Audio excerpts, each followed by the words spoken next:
Let's have a podcast, listen to a podcast. Here is a podcast, listen to a podcast. Let's have a podcast, listen to a podcast. Here is the podcast, listen to the podcast. Well, some of the crowd are on the pitch. Well, some of the crowd are on the pitch. They think it's all over, but it is now.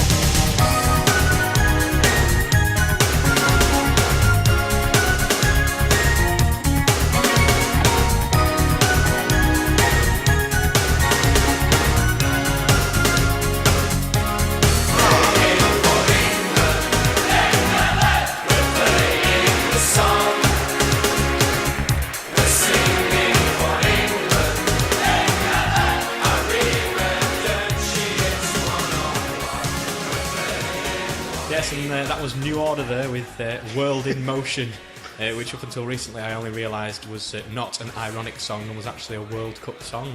Excellent. It was your brother that pointed that out to me, actually. I thought they were just taking a piss. I'd never heard it until you showed it to me immediately before we started doing this. Yeah, it's a pretty shit song, really. Yeah, I do quite like New Order, but that song's shit. Anyway. Hello, by the way. Yeah, welcome to the podcast. I am Cobley, this is Matt. This is our new musical critique show.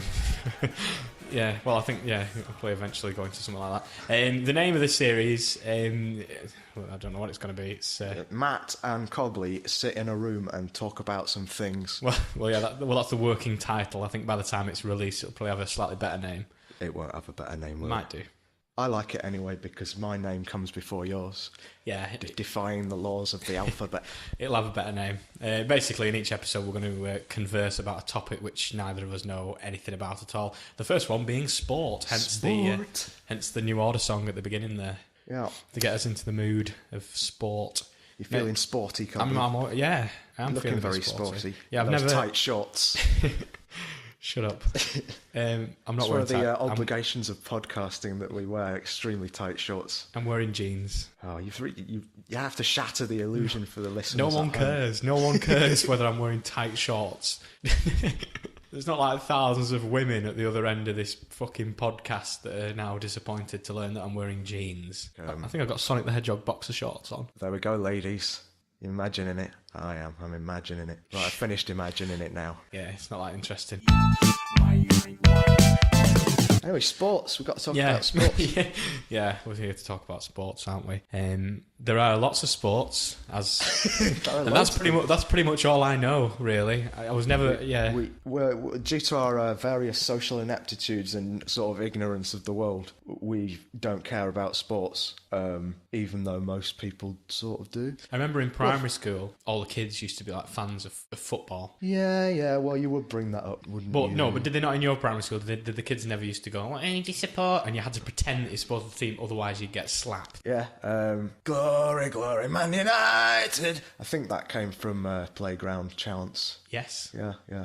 I pretended that I was an Everton fan because the... No. You're my rival because I pretended accurately that I was a Liverpool fan. Yeah, but you were a Liverpool fan though, weren't you? We'll go into that in a second. But I had to pretend that I was an Everton fan because the cock of the class... Did you have cock of the classes? Well, I'm a bit of a cock, so... That gets cut out. It doesn't. We did. Well, it's just a fact. I edit this. I can change everything you say to. I am the cock of the class. We're editing this together. The cock of the class was an Everton fan, and so what does that mean? Cock of the class? Did you never have that? No. Basically, it was what are you on about? It was the little shit of the class that used to the bully. Well, not even necessarily the bully. It's just the one that everybody tended to fear. I think you've just been bullied by this. I wasn't bullied by him because I pretended. Giant anthropomorphic cock. See, I wasn't bullied by him because I told him I supported Everton. Oh right, okay. So this giant. And I was great at having conversations, knowing nothing about football. Oh wow, can we have a go at it? No. Did you see the match? Is that not what we're doing now? Oh. Is that not, Yeah, it is exactly what we're doing now. Did you see the match? Yeah, I'll be the cock in this situation. Did you see the match with Everton in it? I'm not even doing this, Matthew. Oh no, what are people listening to this for if not for us to half-farcedly recount our childhood school days? It was just a very small thing to mention. Well, But yeah, yeah, if you're but yeah, listening, no, Cobley's you- cock of the class. Hi, hope you're doing all right. Hope Everton win the big game tomorrow. Maybe he wasn't even an Everton fan. Maybe there was an Yeah. even bigger cock in his life Yeah. that was into. Maybe nobody Everton, really likes football, and it's just like they're all pretending. so they don't get attacked. Yeah. I don't know. And there's just one person at the top of the cock food chain that is like. Well, there can't be just one because there's more than one football team, isn't there? Okay, so there's a cock for each football team. What is this descending into? chain of What cocks. What is this becoming? Anyway, to my childhood now. you were actually. You didn't even have to pretend because when you started in high school, you were into Liverpool Football Club. Because I remember you. In fact, I remember a conversation that you had with me saying, "Oh, I've been to Anfield. Went to Anfield over the weekend, and I didn't even know what Anfield was." Yeah, you were a Liverpool fan, weren't you? I don't know what you mean by were. I'm born and bred, me. Born and bred. I can Why? do the accent and everything. Why? I don't know. It's weird, isn't it? It's sort of. Was that a primary school thing? I suppose so. You're sort of obliged to like a football team. It doesn't even make sense because I have no connection to Liverpool. I think it was a case of my brother decided to support Everton like you, fucking cock slave. And so obviously I had to do the one that was the natural rival to that. Doesn't make any sense. This isn't interesting or It's funny. not, is it? It's really not. It's just. It's just a sad reflection of our times. But the thing is, everyone else sticks with it until their dying day. But why did you stop? Were you never on the terraces with Pops while he held you in his arms going, "The Reds are, those are our team, son"? Did that never happen to you? Well, when I went to watch them, it wasn't with my dad, it was with one of my dad's mates, I think. What was his name? Don't know. Alan. Shall we say Alan? His name was Alan. It was Alan Shearer. It was. Yeah. Shearer. Yeah. I have only ever been to watch one sporting event. That's discounting World Wrestling Entertainment. Where I've been. Why discounting? I don't know, because it's arguably... You cad. Yeah, it's not really a sport, is it really? Come to accept that in my old age. I've only ever been to one sporting event, which was a rugby match. Oh, yeah. Which rugby team do you support? I don't support any rugby team. Oh. Although I probably should do, because I'm from Wigan. I should really. It's a So rugby you town, should isn't it? support. But yeah, that was a bit weird. I went The with Wigan, my, what are they called? The Wigan Warriors. the Wigan Weevils. No, That's a well better name. They should. no, call isn't themselves Wigan that. Warriors the football team? Oh, fucking, I don't know. Wigan North. No, that's no. I actually genuinely that's Wigan Athletic, isn't Wigan it? Walgate. Shut up. I don't know. Yeah, anyway, I went to watch them years ago. It was my ex-girlfriend at the time, who, for the purposes of this podcast, we'll call Helen. She was or rather, presumably still is, a St Helens fan, so it was the big rival match. Yeah, I remember it being was- there, and there'd been thousands of people around this pitch. It was at the JJB Stadium in Wigan. And Helen just became like a monster, was like screaming at the referee, like got possessed. I don't know. Maybe if I was brought up to like it as a young kid, maybe I would have been in it, but I was just frightened really there because everybody was like screeching at the pitch, which is presumably what you have to do in any sport games anyway, apart from cricket. Maybe you don't do it there. Don't know, do they? Do they scream in cricket? I've been to the cricket matches I've been to. Yeah, it's sort of mass conditioning kind of thing, isn't it? I think... see now, And I realise as I'm saying this, I'm sounding extremely patronising. that's the thing, Matthew, because you are. In fact, we both are, but we're the minority here. We're the ones that are. I don't know. It's not getting any enjoyment out of We're not this. getting it. We just don't get it. That's We zombify ourselves in front of games. Well, yeah. I don't know. Does it correlate to the fact that we're both maladjusted, antisocial bastards on the cusp of ending it all? No, it's definitely not that. No. Whatever our problems might be, they do not correlate to those facts. I guess not. No. It's just a question of time. Yes. It's just a question of time. Yes, I digress. Yeah. Slowly. You've got the list of things we're meant to talk about. I can't. We've not wrote a list. This is all natural. Yeah. It's all made up. It's all tightly scripted, actually. This is every word. It is. Yeah. It is. I'm just trying to think. Is there anything else sporty that we used to do? I remember I invited you around when we were friends as kids, you see, and I just remember this sort of very awkward thing where I had you round at my house. And I said, "Hey, Cobbs, do you want to go around the back and play some football?" And we would just stand at either end of the back garden. And I would kick the ball to you, and then you'd kick it to me again. And then we'd just keep doing that until eventually we both realised that neither of us we're getting anything out of it. Matt, did this actually happen? I have a lot of invented memories, so that might be one of them. Could be. It could have been someone else, or maybe we did do it. It was already dead. It was definitely you. Okay. I forced you to stand opposite me, kick a ball, wait for me to kick it back, kick a ball, wait for me to kick it back. I think that is possibly the moment when I realised that I didn't really care about football. Right, and that's when... That might have been my... Did you tell Alan? Did you have to tell Alan that? Alan, I'm sorry, I just don't give a shit about Liverpool Football Club. I'm so sorry. I can only imagine the... It was emotional. He must have been quite distraught, your dad's friend. I think he killed himself. Well, he killed himself because his friend's eldest son didn't want to go and watch the game anymore. Yeah, right. From his point of view, he's taken me from germination of the first seeds of loving football to me blossoming into this beautiful football fan, and only for me to slap it back in his face. So he just took his own life. I believe he drowned himself in a canal. But don't quote me on that. Where did he live? Your dad's friend? Like Liverpool somewhere. Probably accounts for the football team. Yeah. Are there any canals in Liverpool? Did he have to travel? There's the Leeds Liverpool canal. That's probably Liverpool. Yeah, there is that one. Well, it might have been too obvious for him. I don't know. Yeah. We did.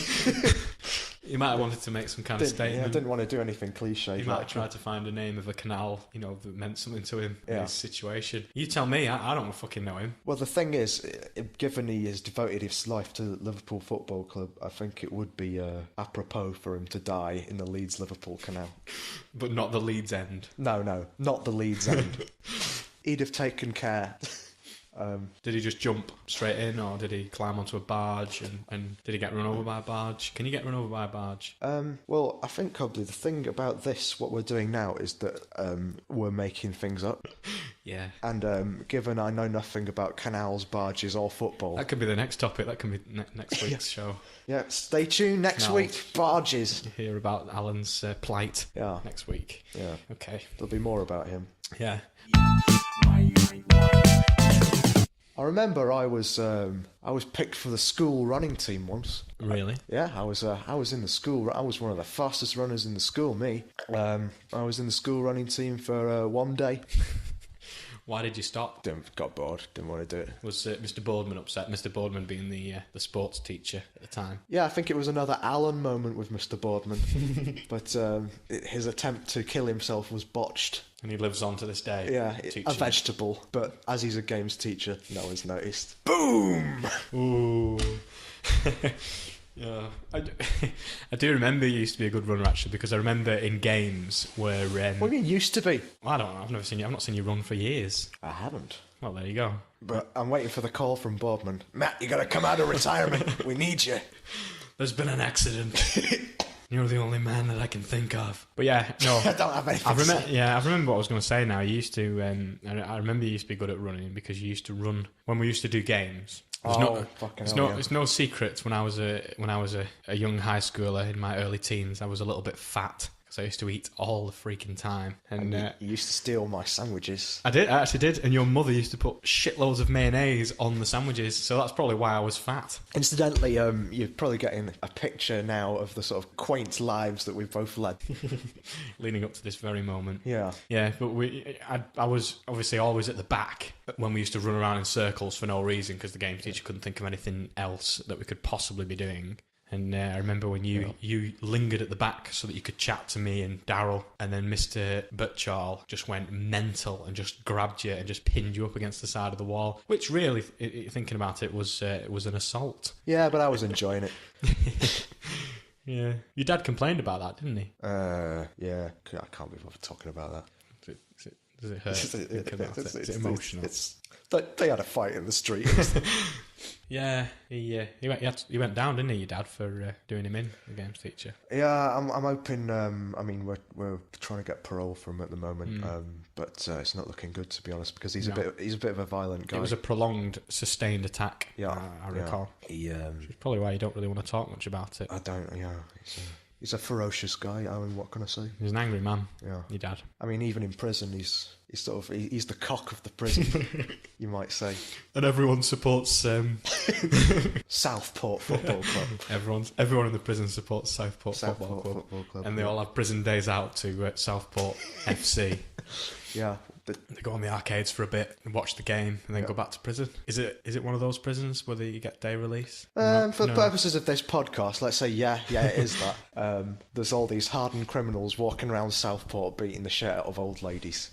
See, we've literally don't have anything to say about sports. It's true. So now we're pretending that your dad's in prison for beating up your old games teacher. We're not. It's true. Sorry, it is true. No, I was just trying to. It's true. I was just trying to lighten things up a bit. 'Cause it's getting a bit dark now. Fantasy football. Oh yeah. A couple of weeks ago at work, I decided to try and sign up for not a couple of weeks ago, whenever it was that the football season started, which now I think about it was at least 6 months ago. But never mind. For purposes of this, just stay with me on it. I tried to sign up for their fantasy football league, but on account of the fact that I don't know anything about football, I was unable to, because all the players whom I selected were from like Euro 96. Like, for example, Paul Gascoigne, Alan Shearer. I don't know what fantasy football is. Well, basically, it's like football, but you're all dressed in like knights garbs.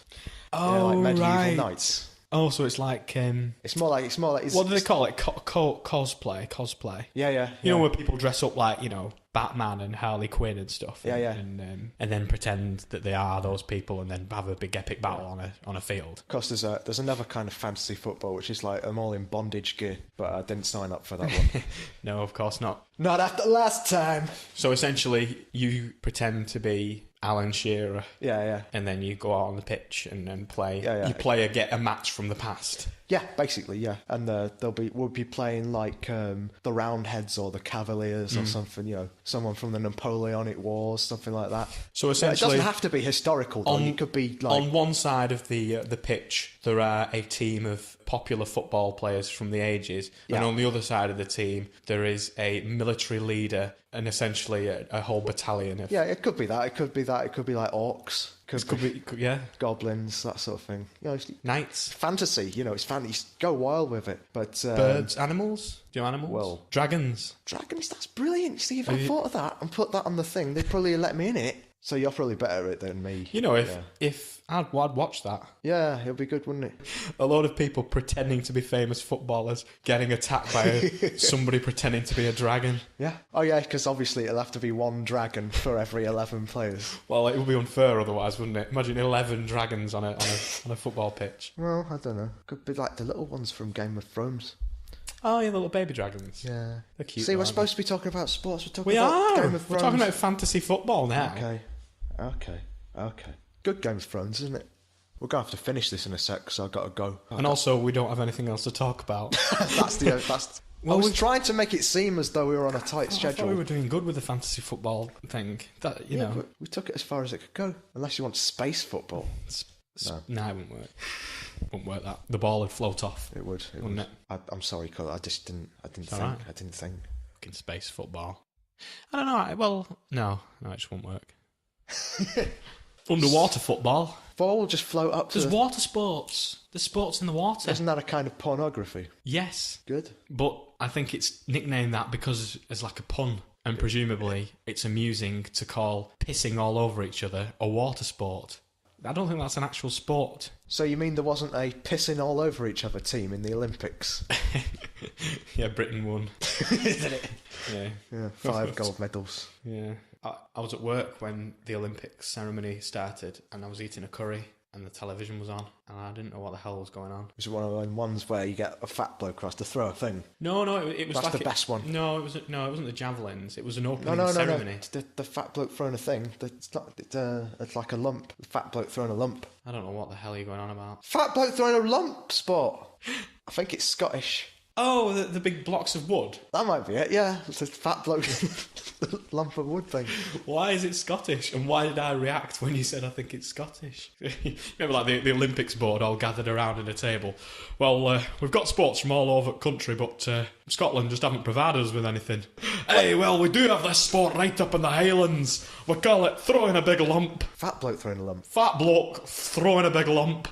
Ironically, Scotland didn't win that one. They didn't. Nope. Who it won? was won by... Think of a random country. Think of a random country. Think of a random country. England. Yeah, tell me about your sports dream that you had. Your sports dream. Yeah. Oh, yeah. I had a dream that I was fucking in Costa Coffee, where I'd never go anyway, and was chatting to the guy behind the desk about rugby union. Or he was chatting to me about rugby union, and that was basically my dream, Matt. That's a very good end to the whole thing. It's not a good end to the whole thing. You're not pressing stop, are you? No. Right. Get a grip, Matt. Right, so anyway, we finished talking to each other about some things, and a splendid time was had by all. It was splendid, but alas, we have undercut our scheduled talk time. Yeah, Mainly- so we need some filler. Yeah, so what we're going to do for filler, Matt? Well, I think what you should do is tape something off ITV and just stick it at the end. Yeah, doesn't It's a sound thing too- about some snooker bloke, I think. The documentary? Yeah. I've seen adverts for that. Yeah, Yeah, in fact, we've not even talked about snooker, so it'd be shove it on the end. do that then. Go. Oh, thanks and bye. Yeah, see you later and enjoy the recording. Stay tuned for more of this. Or don't. Don't matter really. We'll probably never do this again. No.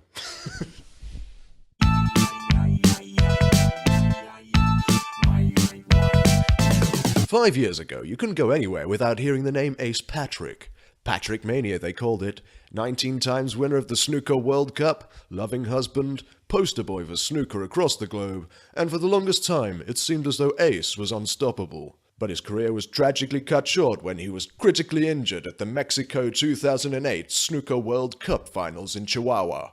The following clip has been provided courtesy of the BBC. Yes, here we are, the World Cup Snooker Tournament 2008 in Mexico. The pressure is on here. We've got Ace Patrick about to take his final pot of the black, which it all depends on now with a clear shot.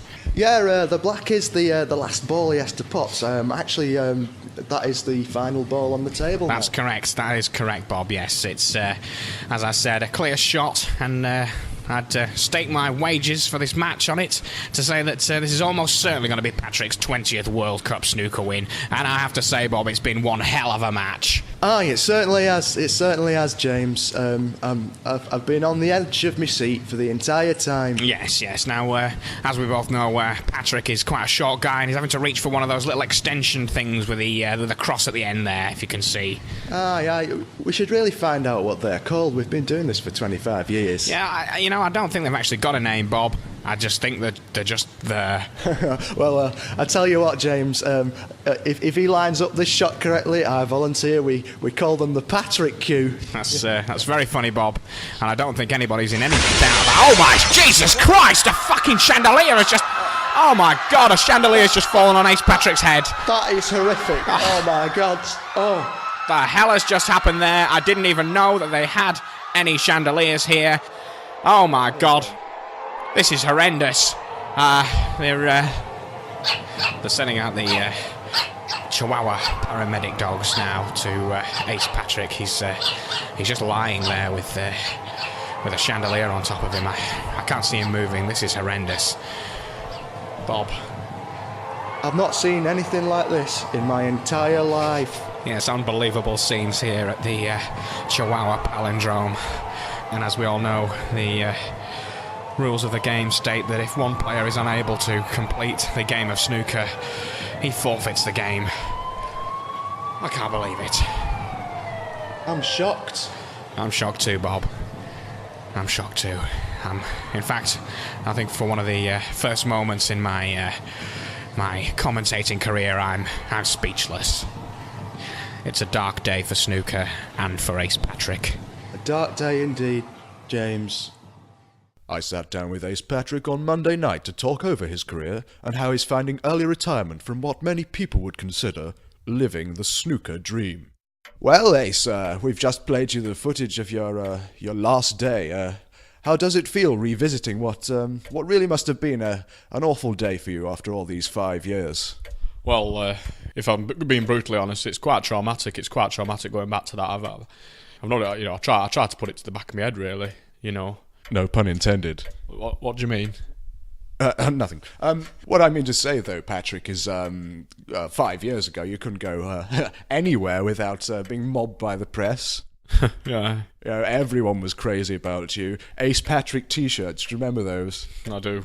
Ace Patrick lemonade. Tasty. It really was.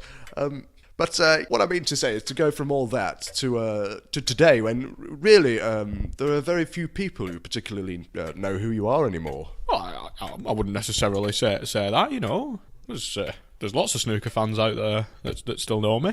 Well, we took to the streets earlier on today, actually, as it happens, to find out what the man in the street remembers about Ace Patrick. Have you ever heard of Ace Patrick? Yes, Patrick. No, I don't think so. Ace Patrick. Patrick. What was he on X Factor? No. I think, I'm sure he fitted me windows once. Nah, I don't know who you're talking about. Oh, aye, Ace Patrick, heard of him. What do you know about him? Well, it's one of them. Like, I know the name, but I don't know if I could put it to a face. Yes, Patrick? No, never heard of him, me. No. Don't know. Could be anyone, really. Could be walking past me now, I don't know. Dunno, mate. Oh, no, sorry. I'm late for a train. No, of course, that's only a random cross-section of members of the British public. It's been 5 years, you know, people are quite fickle, you know, they move on to the next big thing, but if you type my name in on Wikipedia, it's there, it's all there. Some might say it's better. I can walk into Tesco's now and do me big shop without people wanting my autograph. It doesn't happen anymore. Things are a lot more convenient for you now. You've got more time to spend with family. Yeah, you know, I when I was touring with the big snooker team, we'd travel all over the world, you know, quite regularly. You know, you got the World Cup every year, and then there's the little league games, you know. And I didn't used to see Shirley, my wife, that often, and now I'm retired. I get to spend a lot more time with her, you know, a lot more family time, and you know, we do a lot of stuff together. You know, I like to go hiking. I collect leaves when I'm out and about hiking. I like to pick up leaves now. I never used to do that before when I was a snooker player. So obviously you're keeping active in that, and you're not completely You don't have to beat around the bush. Yes, my legs still work. You know, it's only particular parts of my body that, since the chandelier fell on me, that I'm not able to use anymore. You know, not least of all my hands, which were the most important part of playing snooker. It was my hands, and they just don't seem to do what I want them to do that well anymore. And other parts of my body as well, but you know, I don't really want to go into too much detail. You know, it's quite upsetting. Does your wife want children? You don't have any children. Yes, my wife does want children, and unfortunately, I'm not able to give her any children at the moment because I'm infertile. There's a chandelier shard lodged in an uncomfortable and embarrassing place, and unfortunately, the surgeons were unable to remove it, as they say that had they removed it, I probably would have died. So that's something, you know, it's a family matter. You know, that I won't deny that it's not put a bit of a strain on man and Shirley's relationship, but the main thing is we love each other very much, and you know, we don't need any little Patricks running around, you know, to be happy. Now, obviously, after what happened, a continued snooker career is out of the question. Do you have any other passions that have blossomed over the past 5 years? Well, my leaf collection, really. That's really the main thing that's taken over of all of this. You know, Shirley has to help me pressing the leaves into me books and stuff because my hands don't seem to do what I want them to do nowadays. But yeah, it's you know, I get to spend. I'm sure you know, I get to spend a lot of time doing leaf collecting. I do a lot of reading as well. I've got one of those Amazon Kindles. Are we allowed to talk about them on the BBC, or do we have to mention all companies now? We're not on the BBC, so you can say what you like. Okay, yeah, I do a lot of reading, you know, and it's one of those touchscreen Amazon Kindles, and you know, I touch it with my nose and page turns. Do you still watch the snooker? I won't deny, I watch a little bit of snooker every now and then. You know, World Cup. Right, so what do you think of some of the young upcoming players like Kieran Landmine, Porcelain Jones, Fred Tennis? Those names you just mentioned to me, I'm sure they're very good at what they do, but they're no Ace Patrick. Put me on a snooker pitch with them, and I'd show them a thing or two. I miss it, Sometimes I do miss it. Does your little friend want a sandwich? I'm doing a documentary, Shirley. I've told you. Be quiet. Ace's lovely wife, Shirley, there. So, if you could change one thing about your career, what would it be? Well, as you know, in the 2008 World Cup tournament, I was ready to win my 20th World Cup. So basically, the one thing I'd change, Len, is I wouldn't have a chandelier fall on my head. Well, I wouldn't want to have a chandelier fall on my head either. Well, thanks very much indeed, Ace. It's been a real pleasure talking to you. I'm afraid that's all we've got time for. It's been a pleasure being interviewed by you. Any time really. If you fancy popping round for a brew, I'm usually in, or unless I'm out hiking, Might take you up on that. Anyway, I've been Len Ligament. Now back to the studio. Thanks, Len. Now we're going to take a look at... Let's have a podcast, listen to a podcast. Here is a podcast, listen to a podcast. Let's have a podcast, listen to a podcast. Here is the podcast, listen to the podcast. Full stop, do up, where did I park? Suitcase, main brace, beware of the shark. Richard and Judy, Rosie and Jim. Tenuous segue, summertime gin. Let's have a podcast, listen to a podcast. Here is a podcast, listen to a podcast. Let's have a podcast, listen to a podcast.